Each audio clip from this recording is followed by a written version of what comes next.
c'est une véritable politique au sens noble du terme, c'est-à-dire une politique qui s'adresse à des citoyens, des programmes, des démarches et des valeurs qu'on défend surtout aujourd'hui. Valeurs de diversité culturelle au sens très large du terme, puisque sur les frontières, ce sont des cultures qui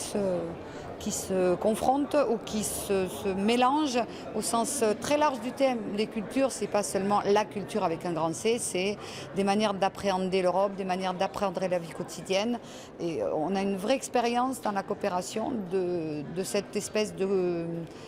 communication entre les citoyens. Et c'est ça qui est aussi très important pour nous, surtout dans une période de campagne électorale au sens noble du terme, où on veut montrer qu'il y a des endroits où les cultures se rencontrent et où les citoyens européens ont une vraie notion de ce que c'est que la citoyenneté européenne, puisqu'ils vivent ensemble et ils essaient de mutualiser, on va dire,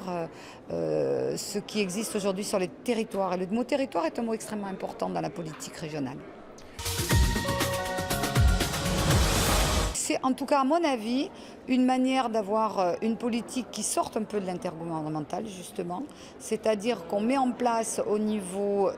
européen une stratégie commune de ce que doivent être les régions, c'est-à-dire des laboratoires justement à la fois une stratégie européenne, mais en même temps qui soit proche du terrain, puisque c'est ce qu'on reproche un petit peu à l'Europe, c'est d'être éloigné des citoyens et de leur réalité de terrain. Donc de nous rapprocher des territoires en disant on a une stratégie européenne, mais on a envie qu'elle colle à la réalité de la vie quotidienne des Européens et qu'elle leur apporte quelque chose surtout. Et je crois que un des principaux buts de l'Europe, c'est d'avoir une valeur ajoutée par rapport aux États et qu'à travers la politique régionale, on peut montrer aux citoyens qu'on a une véritable valeur ajoutée pour eux tous les jours.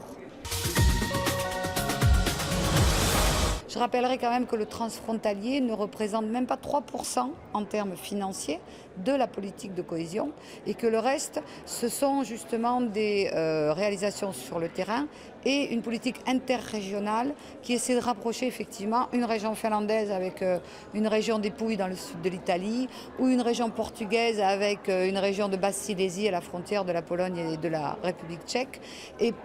que ces personnes qui vont monter des projets apprennent à se connaître, mais surtout échangent des pratiques. Et qui dit échange de pratiques dit